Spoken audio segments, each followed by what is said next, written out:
Soy Fernando Díaz Villanueva. Hoy es 4 de septiembre de 2017 y esto es La Contracrónica.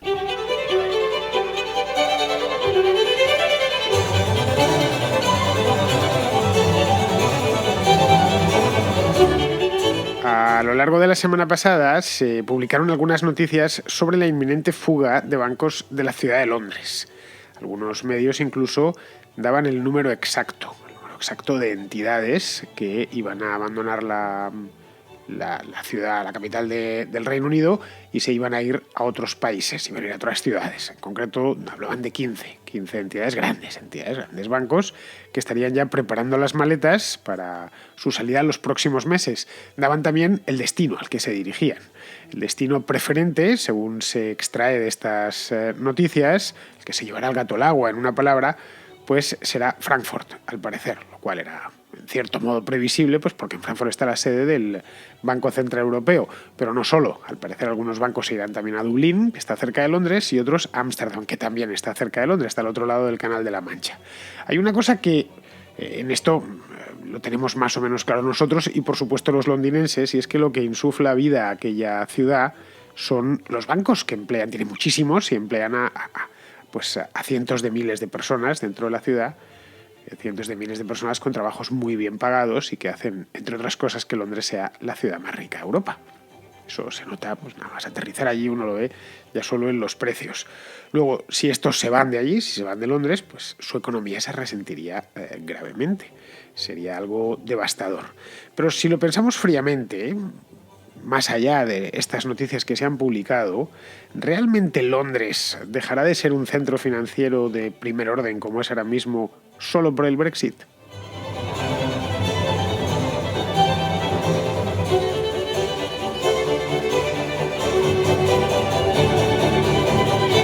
Lo contaba la semana pasada El Confidencial, este diario español en Internet, este diario digital, y venía a decir algo así como el éxodo bancario ya ha comenzado y se intensificará en los próximos meses. Lo que se extraía de la noticia, lo que se deducía nada más leerla, es algo que es inminente, que van a salir un montón de bancos de Londres y se van a instalar en otras ciudades de la Unión Europea. Básicamente en Frankfurt, que es donde esta misma noticia del Confi, esto que fue el día 28 de agosto, una cosa así, no me hagáis mucho caso, no sé si fue el 27 o el 28 de agosto, lo podéis buscar en internet, y venía a decir que la afortunada era Frankfurt, la gran beneficiada de este éxodo masivo a raíz del Brexit. Al parecer, varios gigantes de la banca han confirmado ya su traslado. No seré yo quien lo desmienta, desde luego. A Frankfurt se irán, en principio, el Citi, JP Morgan, Goldman, USB y Nomura y unos cuantos bancos más, de estos 15 que tienen ya decidida la salida. Luego a Dublín se irían Barclays, se iría el Bank of America y se iría también Credit Suisse. A París el HSBC y a Ámsterdam el Royal Bank of Scotland, que es el RBS, que curiosamente el RBS está participado por el gobierno británico, hasta donde yo sé, así que me sorprendió un poco cuando lo leí, que iban a mover la sede al Royal Bank of Scotland. Es incluso emisor de moneda, emisor de libras esterlinas, por una cosa que le viene ya de muy antiguo, ¿no? Bueno, pues viendo estas son las ciudades principales, lo primero que podríamos concluir es que Madrid y Milán se quedan fuera, se quedan compuestas y sin novio, a pesar de contar con dos parques bursátiles importantes y cierto tejido financiero. Tanto Madrid como Milán pues son dos plazas importantes desde el punto de vista de las finanzas, ¿no? A Madrid parece que quiere trasladarse Ria Money, que es Ria Money Transfer. Supongo que lo habréis oído hablar de ello. Sobre todo los inmigrantes lo utilizan mucho para mandar remesas a sus países de origen. Pero esto ya se sabía antes del Brexit, es decir, no es algo que Ria haya tomado a raíz. Tienen sus oficinas, las oficinas mundiales están en Estados Unidos, sus oficinas europeas actualmente están en Londres y al parecer han trasladado ya una parte de su actividad a Madrid y quieren ir trasladando el resto. La oficina de Ria en Madrid ya era una oficina grande, llevaba ya áreas enteras como Hispanoamérica, lo que era África y Oriente Medio también. Y bueno, lo que van a hacer es ir recreciéndola y metiendo más actividad aquí. Ria no es propiamente un banco, por lo tanto no entraría dentro de esta categoría de los grandes bancos que se van de la City, pero bueno, se dedica a los envíos de dinero.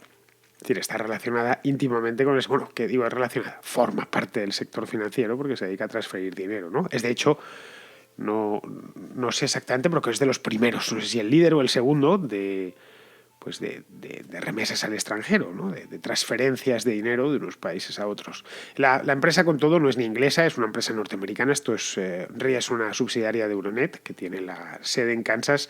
Entonces, en principio, pues sería sus operaciones, una parte de sus operaciones. Estas grandes empresas, lo mismo que los grandes bancos, son corporaciones gigantescas, tienen empleados, miles de empleados repartidos por todo el globo. Entonces, tampoco dónde está la central. Vamos, tenemos que pensar un poco de manera global, ¿no? ¿Dónde tiene la central? Bueno, pues la central está en este sitio, pero luego los servicios los tienen distribuidos por todo el planeta, por una serie de países clave, ¿no?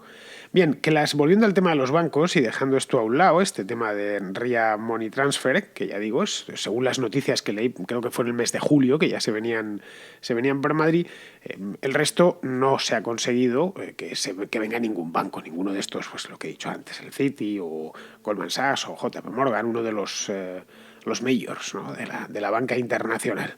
Bien, que las sucursales europeas, ojo, son sucursales europeas. JP Morgan sigue teniendo su sede central en los Estados Unidos, solo faltaba, ¿no? Hasta ahí podíamos llegar. Pues bien, que esas sucursales europeas, donde por supuesto hay mucho negocio, se mueve mucho dinero y tienen una actividad considerable, porque la Unión Europea no deja de ser el área, hoy por hoy, el área económica más activa del mundo, no sé por cuánto tiempo, pero en PIB, si vamos al PIB por áreas, el área con un PIB más alto es la Unión Europea, o la cantidad de países que tiene. Bueno, pues que estas sucursales en Europa de bancos grandes pasen a Frankfurt tiene todo su sentido. Es perfectamente razonable que sea Frankfurt y no sea otra ciudad, no sea Milán o no sea París o no sea Ámsterdam. La bolsa alemana es muy potente, es de las bolsas principales de Europa.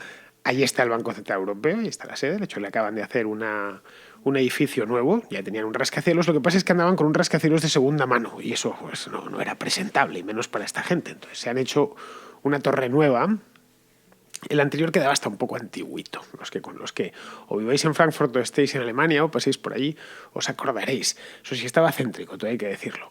Pero vamos, se les han hecho un edificio nuevo y van a seguir allí. La autoridad regulatoria de banca no está en Frankfurt, está en Londres, y supongo pues que las negociaciones del Brexit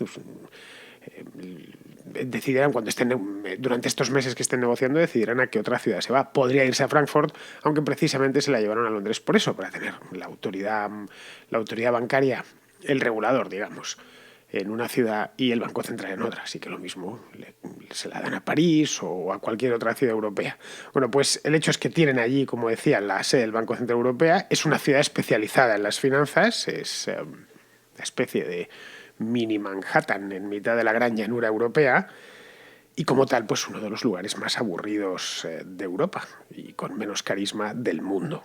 Eso sí, es una ciudad agradable para vivir tranquilo, si lo que uno aspira en la vida es a vivir tranquilo, pero vamos, no muy entretenida, y tampoco es muy grande. Mini Manhattan es como si arrancásemos a la isla de Manhattan, solo el barrio financiero, y lo colocásemos en el centro, en el corazón de Europa. Pues eso vendría a ser hoy por hoy Frankfurt. Ahora bien, lo que se irá a Frankfurt, si se van, como nos comentaba el Confidencial, todos estos bancos, será la sede europea, no todo el banco. Será un poco lo que se estaba, o lo que mucha gente estaba entendiendo. Que se va a ir JP Morgan a Frankfurt. No se va a ir JP Morgan a Frankfurt. Se va a llevar su sede social en Europa. Eso evidentemente implicará traslado de personal, tampoco demasiado, todo hay que decirlo, porque una sede central tampoco requiere demasiado personal, y poco más.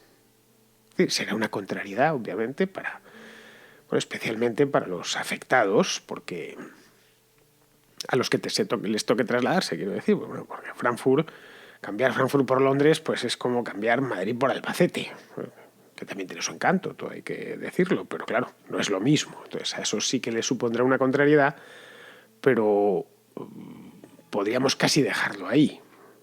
¿Por qué? Pues porque un centro financiero es algo más que el hecho de que estén las sedes sociales de una cantidad determinada de entidades financieras en ese lugar.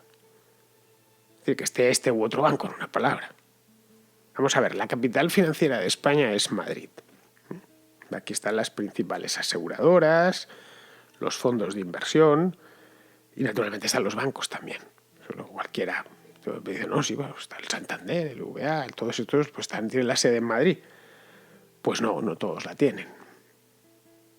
El Santander tiene sus principales oficinas en Madrid, pero la sede social, como el nombre del banco indica, está en Santander, edificio antiguo, muy bonito. El BBVA la tiene en Bilbao. El BBVA fue un banco se fue sumando de tantas siglas, ¿no? Está Banco Bilbao Vizcaya, luego vino Argentaria, bueno. Pues lo mismo, tienen la sede, siguen teniendo la sede, la de la Gran Vía de Bilbao. CaixaBank está en Barcelona, porque es la antigua Caixa de Pensions. Bankia está en Valencia. Cuando se fusionaron Caja Madrid y Bancaja, la sede social la dejaron en Valencia. Y el Sabadell, bueno, pues el Sabadell está en la ciudad de Sabadell, en el Vallès, que es una comarca en la de Barcelona. Como veis, ninguno de los grandes tiene su sede en Madrid, al menos su sede social. Aunque muchas operaciones, en algunos casos prácticamente todas sus operaciones, las hagan desde Madrid, pero la sede social no está aquí. Creo que más o menos nos va quedando claro que un centro financiero es algo más que su sede social, o es algo más que disponer de muchos bancos con la sede social allí. Pues algo parecido, de este mismo estilo, podría terminar pasando en Londres.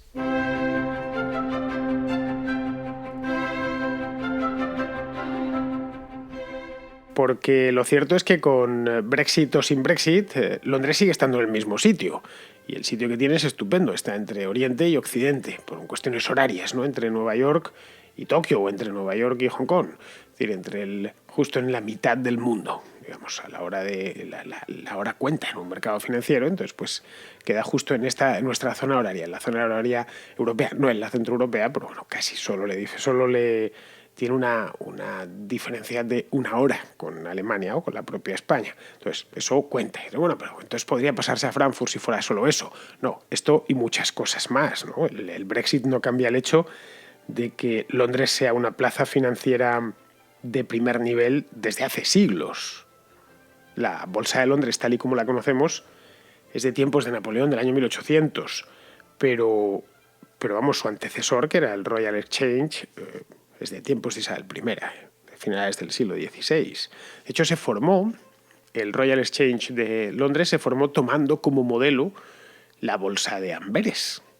Entonces, que se la llevaron a Londres unos años después de que se fundase en Amberes. Y bueno, pues los flamencos están haciendo esto, vamos a ver si también lo podemos hacer aquí. Ya digo que Londres está muy cerca de los Países Bajos geográficamente, ¿no? Y siempre ha habido muchísimo trasiego de gente y de ideas. Luego estamos hablando de una cultura financiera, una tradición financiera que se remonta al siglo XVI. Esto no muchas ciudades pueden decir lo mismo. En todo este tiempo, evidentemente, bien podrían los ingleses haber acabado con esa bolsa. O que hubiese ido a menos. La de Amberes, por ejemplo, pues se terminó convirtiendo con el tiempo en una bolsa de diamantes, la principal que hay en el planeta, todo hay que decirlo, pero monográfica de diamantes o especializada en eso, ¿no? El hecho es que los ingleses no descuidaron su parqué, su bolsa y todo lo contrario. Siempre la mimaron, todo lo que era relacionado con las finanzas. En Londres se mimó muchísimo, incluso a partir de los años 80, cuando aquello pega el boom, en tiempos de Thatcher, pues se convierte de nuevo en uno de los principales centros financieros del mundo. Bueno, y siguen haciéndolo. Y nada nos hace sospechar que vaya a dejar de ser así. En principio, todo puede pasar, evidentemente. Pueden empezar a pasar regulaciones dentro de unos años, porque Corbyn ha ganado las elecciones, entonces llega con un programa que sea contra la City, contra los bancos y contra tal. Bueno, podría suceder, cosas peores han pasado en Londres en los últimos 5 siglos, pero vamos, hoy por hoy lo que tenemos allí es uno de los marcos regulatorios más propicios para el sector financiero. Esa y no otra es la razón por la cual los bancos empezaron a colocarse allí desde hace mucho tiempo, por la cual los bancos americanos, por ejemplo, pues se asentaron firmemente en Londres ya en los bancos de inversión, etcétera, ya en los años 80. Y eso no ha cambiado con el Brexit, eso sigue siendo igual. Y no todas las operaciones tienen que ver con Europa. Es decir, en Londres, por ejemplo, se compran y se venden más dólares que en cualquier otro punto del planeta. También está a la cabeza del mundo en el trading de yuanes, junto con Hong Kong. Ojo, y en ese tipo de comercio la Unión Europea ni entra ni sale. Es decir, no tiene nada que ver con la Unión Europea, es un sitio donde se compra y se vende divisa, muchísimo, unas cantidades ingentes, industriales de divisas. Vamos, y quien dice compra-venta de divisas, dice gestión de fondos de todo tipo, desde los inmobiliarios a los de capital riesgo, pasando por los de cobertura. Se opera todo tipo de vehículos financieros en Londres que algunos tienen que ver con la Unión Europea y otros directamente nada. Estamos hablando de una plaza global. Es un centro financiero de alcance mundial, no de alcance europeo, como podría serlo otras plazas más pequeñas o que no tienen esa importancia. Entonces, esto puede seguir siéndolo aunque el Reino Unido no esté dentro de la Unión Europea. De hecho, yo creo que si alguien puede quitarle el cetro a los financieros londinenses, no es Frankfurt, ni Milán, ni París. Yo creo personalmente que sería ciudades tipo Singapur o Hong Kong, que se han especializado también en eso. Hong Kong, que por cierto era ex colonia inglesa, su especialidad son las finanzas y 3/4 partes de lo mismo con Singapur. Y en una zona del mundo que es la que realmente crece, que es el Extremo Oriente. Europa, digamos, está un poco ya decadente, ¿no? Pero el que tuvo, retuvo, pero no es lo que fue. El peso, el centro del mundo, poco a poco se va moviendo hacia el oriente. De hecho, incluso para conseguirlo, para que singapurenses o hongkoneses le arrebatasen negocio a Londres, tendrían que hacerlo muy mal los londinenses. Porque acá un centro de estas características no se hace de un día para otro, como os podéis imaginar. Esto se cambia con una firma. A partir de mañana se puede efectivamente poner muchas pegas y ir estropeándolo, pero para eso necesitas unos años, incluso para estropearlo del todo. Vamos, si hubiese una revolución bolchevique, no sé, y entran unos tipos armados en las empresas y las expropian, pero fijaos, hasta a Chávez le costó destrozar Venezuela, le ha costado 15 años a los bolivarianos. Y no era precisamente Caracas, no era precisamente Londres. Y les ha llevado 3 lustros. Bueno, pues porque estas cosas o vas muy a muerte, muy a machete, o si no, tienen que ir poco a poco. Es decir, que Londres tiene la infraestructura ya montada, desde el capital humano, que es importantísimo, y no digo ya de los bancos, el tipo que trabaja en un banco, el especialista financiero, sino del propio capital humano auxiliar que tiene que estar en la ciudad. Las entidades financieras necesitan un montón de abogados, que ganan, por cierto, casi tanto como los financieros, sino más. Auditores y expertos todos de cualificación muy alta, que precisamente por eso no abundan. Entonces, la cantidad de profesionales que uno se encuentra en ciudades como Londres, profesionales de máximo nivel, de máximo nivel a nivel mundial, por supuesto, pues las encuentras en Londres, ¿no? Pero en Frankfurt también hay, pues no tantos. Es decir, la infraestructura de capital humano, la cantidad de gente la tienen ya, el conocimiento ya lo tienen, pues oye, les ha llevado años conseguirlo. Es decir, el llegar a disponer de esa cantidad de despachos de abogados, de firmas de auditores, etcétera, lleva años, décadas. El capital humano, voy más lejos todavía. El capital humano que ahora mismo hay en Londres relacionado con las finanzas es una cuestión de siglos, me atrevería a decir. Es una ciudad que lleva siglos importando gente de máxima calidad. Y eso no se esfuma en un día. Eso no se va de un día a la mañana, no. Desde mañana esto va a dejar de existir. No es así. Bueno, aparte de ese, también tiene una infraestructura física, digamos, pública de primera clase. Buenas redes de transporte, buenas autopistas, buen sistema ferroviario, buen sistema de transporte metropolitano, gran disponibilidad de oficinas. Cualquiera que vaya a Londres lo ve, aquí hay oficinas por todas partes. La ciudad es gigantesca, además tiene mucho metro cuadrado. Tiene el aeropuerto más grande del continente, redes de datos ultra rápidas que garantizan la fluidez de la operativa financiera. Estamos hablando de un ancho de banda bestial para que el trading sea rápido y no se caiga, por supuesto. Es decir, todo eso tampoco se improvisa. Bueno, el resultado es que a día de hoy, Por Londres pasan miles de millones de euros. Todo eso podría empezar a pasar por Frankfurt o por París. Bueno, pues por poder sí, claro, obviamente, pero no de un día para otro. Esto es un proceso mucho más largo. Pongamos por caso que al final se lleva a cabo el Brexit, la opción de Brexit más intratable, eso se llama el hard Brexit, el Brexit duro. ¿Qué podría ser? Es una posibilidad. Bueno, pues una parte de ese negocio se trasladará al continente, eso es indudable. Pero solo una parte. Y aun con todo será un proceso lento. Pero bueno, dentro de 10 años, ya lo habrán abandonado y efectivamente la ciudad se resentirá, pero solo en una parte. Para otras áreas de la actividad no tendrán, o de su actividad financiera no tendrá demasiada importancia. Es decir, para el grueso de la actividad actualmente llevada a cabo en la City de Londres, la amenaza de que le quite el negocio a Frankfurt, yo no lo termino de verla. Puedo ver que existe esa amenaza, pero no en las riberas del río Menos, sino en el estrecho de Malaca. Es decir, allá por donde para Singapur y todas estas plazas financieras de Extremo Oriente, y no necesariamente aquí. Pero bueno, a estas alturas, ya viendo lo que hay, yo me limito a poner unas cuantas cosas y reordenar los artículos sobre la mesa, porque antes los he reordenado en mi cabeza y no lo termino de ver por más optimismo que muestren algunos. Ahora ya solo nos queda esperar que los ingleses pues no se metan un segundo tiro en el pie.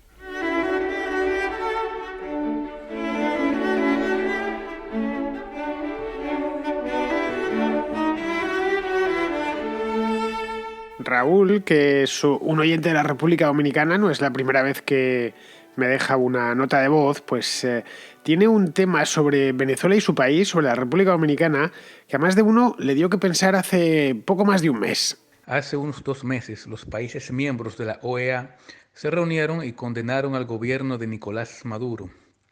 Sin embargo, mi país, la República Dominicana, se abstuvo en dicha votación. Yo estoy consciente de que se abstuvieron no por ningún principio de no intervención ni nada, simplemente los gobiernos se llevan bien. La República Dominicana generalmente tiende a llevarse bien con todos los gobiernos. Y yo me sentí bastante contento porque yo, a título personal, sí soy una persona que piensa que mi país debe mantenerse neutral en la mayoría de las cosas en las que no está afectado, como en este caso, algo yo entiendo que es interno de Venezuela. Sin embargo, yo no tengo mucha experiencia en política internacional ni en diplomacia y no sé hasta qué punto llevar esta neutralidad es algo positivo. Porque así mismo, como ahora mismo nosotros estamos en una situación normal, en unos años lo que le está pasando a Venezuela nos podría pasar a nosotros y quizá ahí yo quisiera que otros gobiernos y otros países se solidaricen. Aún así, yo pienso, a título personal, yo soy muy crítico con el gobierno de Maduro, quisiera que cayera, quisiera que se acabe eso, pero al mismo tiempo yo no quiero que mi gobierno se meta en esas cosas. ¿Hasta qué punto opinas tú es saludable mantener una política así? Gracias. Bueno, Raúl, yo creo que no se te escapa, poco que estés medianamente informado, y más siendo dominicano, que lo del gobierno de tu país y Maduro se debe básicamente a que la República Dominicana pertenece a Petrocaribe. Pertenece a Petrocaribe desde su fundación. Para los que no sois dominicanos o no sabéis, no sois venezolanos tampoco, no sabéis lo que es eso de Petrocaribe, esto es un invento que creó Chávez, se sacó de la manga en su época dorada, el auge del chavismo, creo que fue en el año 2005 o 2006, por ahí, y la idea era clientelizar gobiernos de las Antillas y de Centroamérica. Están todos, o estuvieron todos en su momento, luego se ha dado de baja alguno, todas las islas, las Antillas pequeñitas, desde Cuba todo el arco de las Antillas y además los países de Centroamérica. Creo que no está Costa Rica no está, Panamá tampoco, y Guatemala se salió en el año 2013. Pero se salió porque no le interesaban ya las condiciones que había. Diréis, bueno, ¿y eso en qué consiste, eso de Petrocaribe?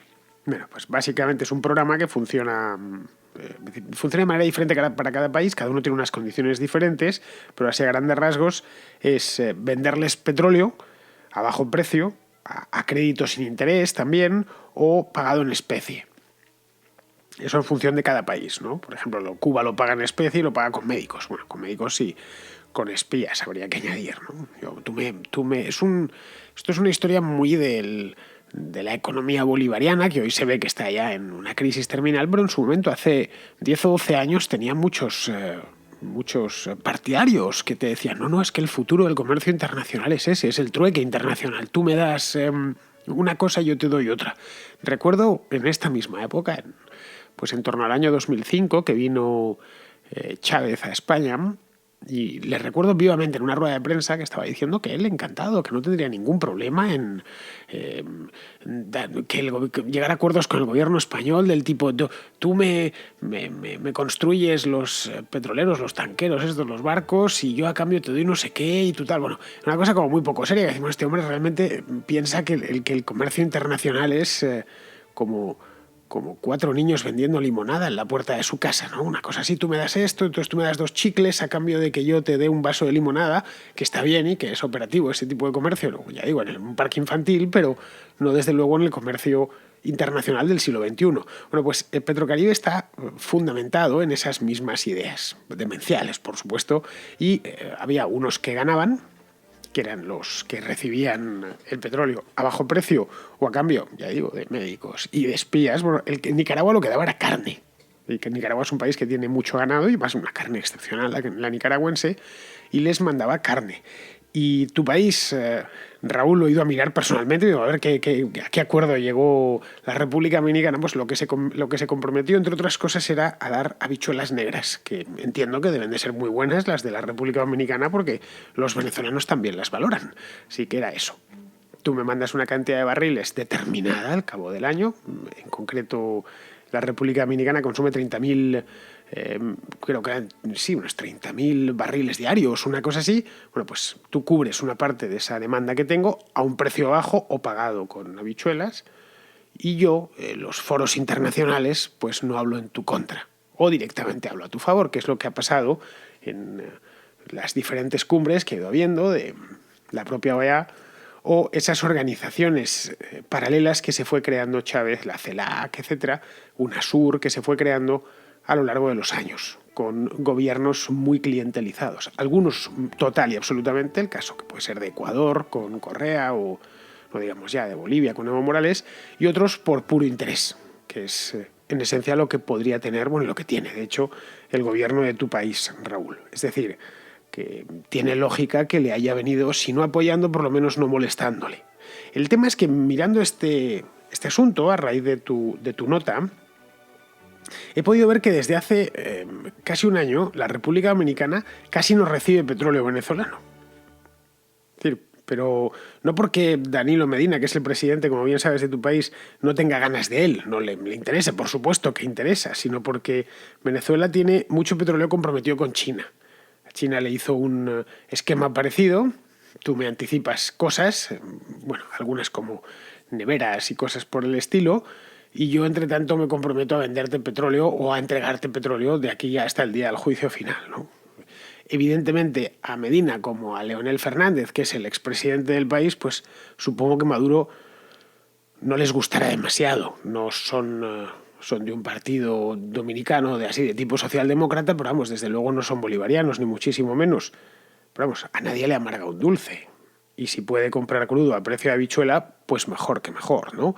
Yo creo que la cosa va más por ahí. Esa es un poco la idea. Esa es la razón por la cual hace mes y pico, pues la República Dominicana no quiso molestar a Maduro y no quiso cerrar completamente el arco del aislamiento. Ojo, que tampoco hubiera cambiado nada, porque ya ves que todos esos paisitos pequeños de las pequeñas Antillas pues también hicieron lo mismo por idéntica razón, porque son clientes de Petrocaribe y ellos probablemente sigan recibiendo para una isla pequeña como puede ser Granada, que le mandes un petrolero, que se lo regales, en una palabra. Caray, en una isla de estas del Caribe, su principal gasto anual es comprar petróleo para poder funcionar. Si ese gasto se lo alivias un poquito, ya sea porque se lo has vendido por debajo del precio de mercado, porque se lo has dado a crédito sin interés, o porque se lo estás comprando a cambio de habichuelas, pues vas a ir tú a molestar luego ni en broma, no se te pasa ni por la cabeza. Bien, pues yo creo que la cosa, Raúl, va por ahí. Bueno, pues vamos a terminar y terminamos con Pizarro, que nos tiene su comentario diario. El de hoy es sobre la polémica que ha habido aquí en España con el tema este de los Mossos de Escuadra. Cuando la política impregna la realidad, la verdad, lo correcto y lo bueno, todo pasa a ser simplemente conveniente o inconveniente para la causa. Así está Cataluña con su secesión, perdonándose la realidad, la verdad, lo correcto y lo bueno en función de si conviene o no.